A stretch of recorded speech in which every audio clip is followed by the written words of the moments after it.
Let's open our Bibles back to Matthew 24. Matthew 24 is Jesus Christ's message on the end of the world, and it is so comprehensive. He draws from nearly every portion, both Old and New Testament revelation.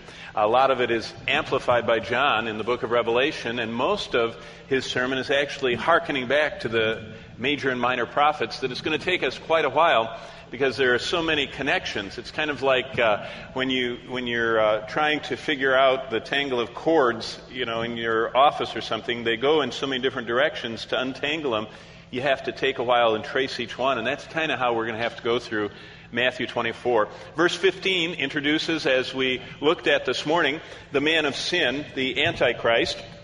He is called in this verse the abomination of desolation.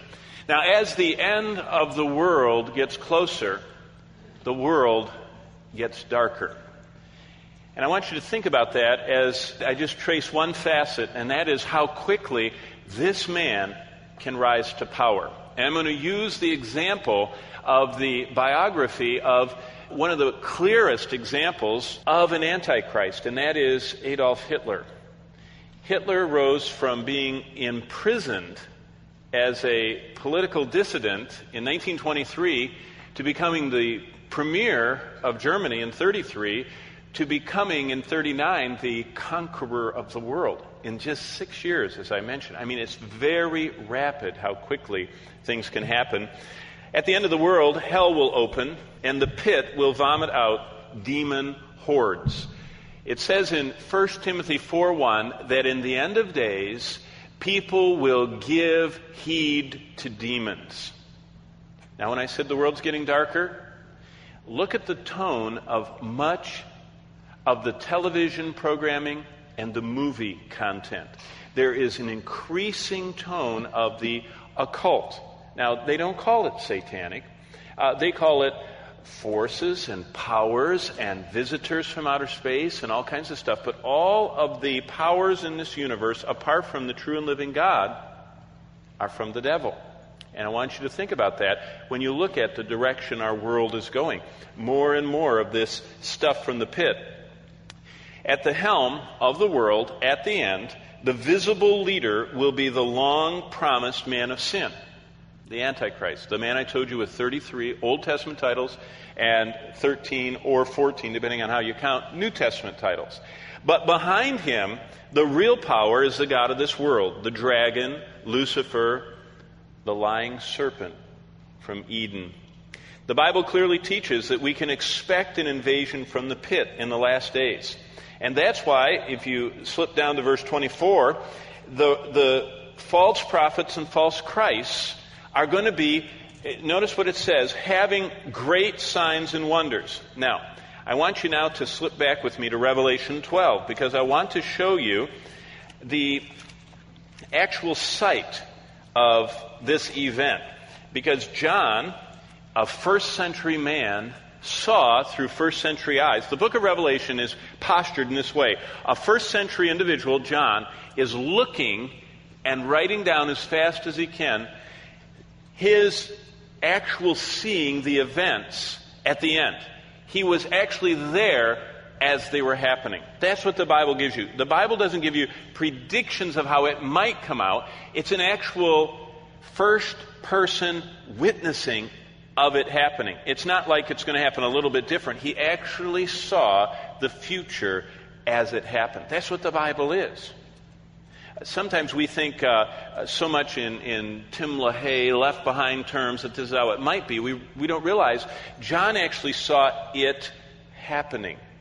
So through first century eyes, chapter 12, starting in verse 17, this is what life on earth will be like during the dark, confusing times that are coming, when the most believable signs and wonders ever witnessed will be occurring, and the whole world will be following them. Starting in verse 17, and the dragon And, of course, introduced in verse 9 of chapter 12. I'm not going to go through this. It's the complete tying together. Remember, John ties the whole Bible together, 404 verses, over 800 allusions to all the other books of the Bible. Amazing. And he just networks the whole Bible together. That's why Revelation is so important.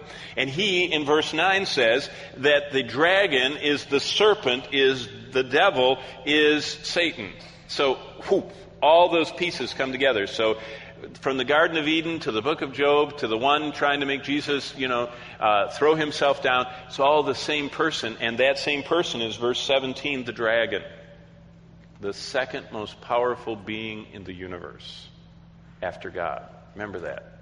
The greatest created being ever made in power is Satan. And so this dragon was enraged with the woman, that's Israel. And he went to make war with the rest of her offspring.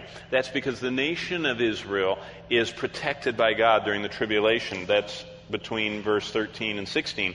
And he meant to make war with the rest of her offspring. That's the believers that are on the earth. There are going to be saints on the earth during the tribulation. We saw that this morning. Who keep the commandments of God and have the testimony of Jesus Christ. So these are what we would call tribulation saints. Now watch, here's the Antichrist rising. The devil is enraged and he's attacking believers. Now chapter 13, verse 1, John says, I'm standing on the sand of the sea. I saw a beast rising up out of the sea, that's out of the nations, having 7 heads and 10 horns. And on the horns 10 crowns, and on his heads a blasphemous name. And the beast I saw was like a leopard. His feet were like the feet of a bear. His mouth like the mouth of a lion.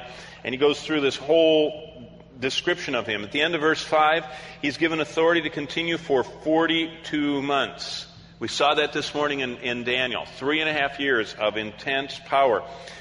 Verse 6, he's blaspheming. Verse 7, this is the verse I wanted to get to. And it was granted to him to make war with the saints.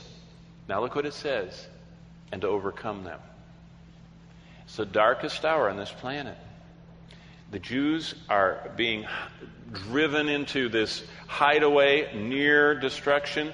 The saints are hunted down one at a time. And they don't escape it. He overcomes them. And if you know from chapter 7, they're martyred, they're wearing white robes, and they're in heaven. He's basically hunting down and killing all the saints. And, look at the end of verse 7, authority was given to him, to this beast, this Antichrist, this incarnation of Satan, this man with all these titles in the Bible. To him was given authority over every tribe, tongue, and nation. So, the greatest universal power ever granted to any human being, this beast, Antichrist, has over every different tribe, tongue, and nation. Verse 8, and all who dwell on the earth will worship him.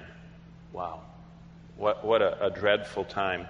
Satan is going to send to earth the very expression of all of mankind's desires in the person of the Antichrist, and in a very short time, almost all the earth will follow him.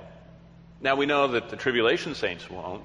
We know that the Jews, the remnant won't, but seemingly everyone else does. Amazing. And that's what makes this so hard. God came in human flesh, and no one was more true and honest and loving than Jesus Christ, and only a few followed him. And the incarnation of the devil comes, and everyone follows him and worships him, which shows you the fallenness of humanity. Always making the wrong choices. Always wanting the wrong thing. And there's a day coming when most of the people on the earth will want to follow this ultimate Superman that I described this morning.